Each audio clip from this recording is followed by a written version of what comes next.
কোরআন শরীফ কোথা থেকে বের করছো?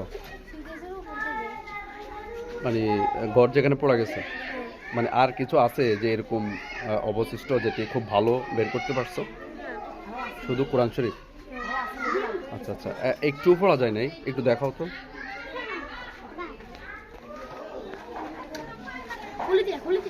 দর্শক, এই একটু আগে একটি এই বসত ঘরের সম্পূর্ণ সবগুলো বিষয়ে আসলে পুরো আসবাবপত্র পড়ে ছাই হয়ে যায়।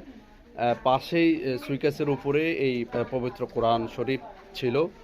আসলে একেবারে আপনারা দেখছেন যে একেবারে পুরোপুরি অক্ষত অবস্থায়, একটুও চুল পরিমাণ কোরআন শরীফের কোনো একটা পাতা এবং সুতা পড়ায় নেই।